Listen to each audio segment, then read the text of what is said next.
бүгінгі Батыр Баян поэмасына талдау жасаймыз. Ол талдауымызды зерттеу және тұжырым әдісімен жүргіземіз. Қолдарына тапсырма беремін. Осы тапсырма бойынша талдау жасайық. Сабақтың мақсаты көркем шығарманың тілі. Шығармадағы көркемдегіш құралдардың қолданысын талдау. Яғни біздің бүгінгі бағалау критерийіміз көркемдегіш құралдарды тауып, соған зерттеп, тұжырым жасайды екенбіз.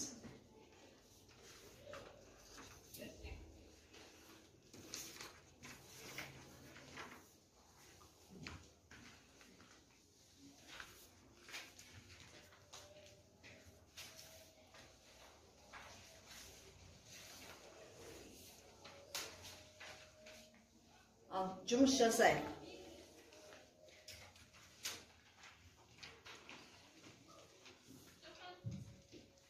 Жұмыс жұптық түрінде орындаймыз. Қатар отырған оқушылар жұптық жұмыс жасай береміз.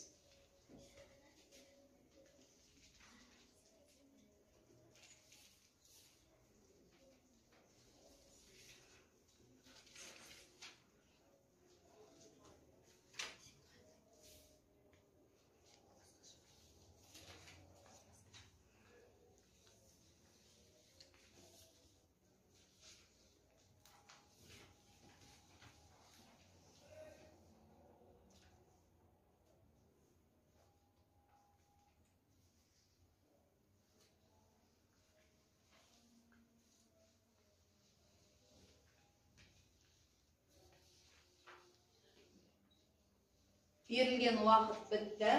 Кәмки, кім дайын? Қол көтереміз. Әлия. Бұл жердегі эпифора. Жас баян жауды талай көрмеп беді, сорғалап сұңқар дайын төнбеп беді. Бұл жерде еді екі рет қайталанған, сондықтан да эпифора арты. Келесідегі біздегі теңеу.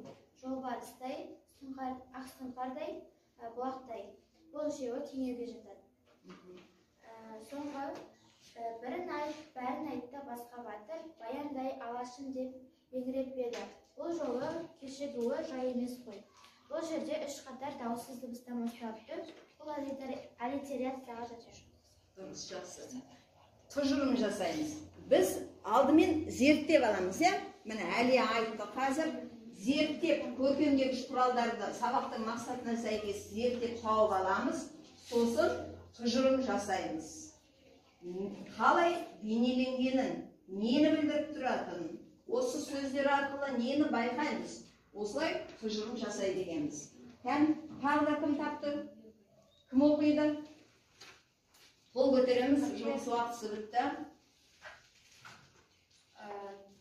Сұм сұлу анадайдан ағатайлап, баянда жан қоймаған жандырмаған. Бұл жерде сұм сұлу эпитетке жатады. Себебі ол сұлудың ерекше сұлулығымен тәтті еткенін айтып тұр. Дұрыс. Тағы да Бекзада. Біз бірінші эпитеттерде ойым одай, тілім шайын. Яғни ойына бірден жаман ойлар келеді, тілінің аш екенін білдіріп тұр. Жаудың албастысы ел еркесі, бұл метафора. Жақсы. Тағы да кім тауып айтады?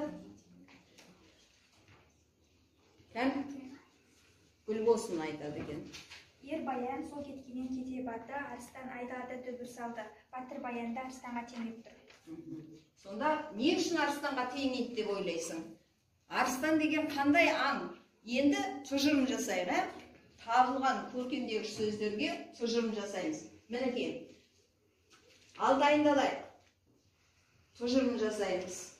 Біздің әдісіміз зерттеу және тұжырым деп аталады. Біз зерттедік, көркемдегіш құралдарды фигура мен троптың түрлерін анықтадық. Енді осы зерттеліп анықталған анықтамаларға берілген сөздерге тұжырым жасаймыз. Неге теңеп тұр? Нені білдіріп тұр? Айтайық. Кім айтқысы келеді?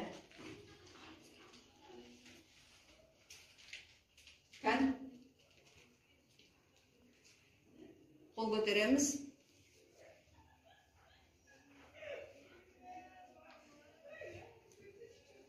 бекзада баста.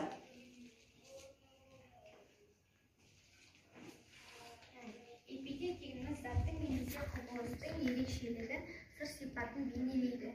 Яғни бұл жерде тілі шаян, бұл жерде жаңағы адамның тілі ащы және тілі жаман екенін білдіріп тұр. Метафора дегеніміз құбылыстар мен заттардың ұқсастық белгілерін негізінде астарлы мағынада қолданылады. Және жаудың албастысы ел еркесі. Жаудан албастысы метафоралық қолданыс арқылы автор Батыр Баянның жауына бүйет ететін, шабуылда күтпеген жерден ғайыптан шыққандай тап бола кеткенін бейнелеп тұр. Ал ел еркесі метафорасы мәтінінде батырдың ел алдындағы еркіндігін, оның көрсеткен қандай қылығын болсын халық көтеретінін, оны аялайтынын танытады. Жақсы, рахмет.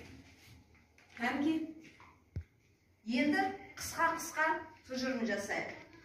Зерттелген көркемдік сөздерге тағы да кім тұжырым жасай алады? Әлия. Бұл жердегі теңеу жолбарыстай, ақсұңқардай, бұлақтай. Бұл жерде Батыр Баянды теңеп тұр. Яғни майданда жолбарыстай жалғыз ойнады. Келесінде ақсұңқардай болды. Ал келесінде бұлақтай, аспанға атып, бұлақтай деген шашырап аспанға көтерілді.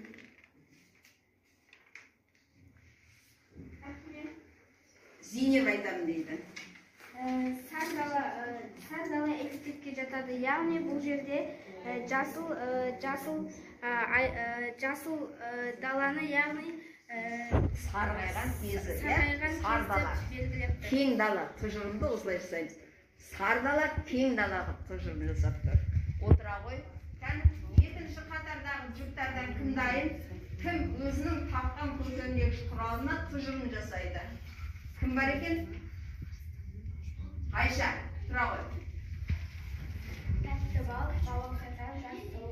Тәтті бал сүйкімді, бауыр қатар, тау шыбықтай әдемі, жас сұлу көрікті әдемі. Осылай тұжырым жасадым, иә? Дұрыс. Ал Ақжан. Батыр Баян бауырының сатқындығына арыстанның ашуын теңеді. Дұрыс. Гүл болсын дайын емес екен. Болдық ба? Сонымен бүгінгі әдісіміз қандай әдіспен талдадық? Зерттеу және тұжырым жасадық. Зерттеуде көркемдегіш құралдарды зерттеп Батыр Баян поэмасынан анықтадық және оған тұжырым жасадық. Болды. Сабағымыз аяқталды.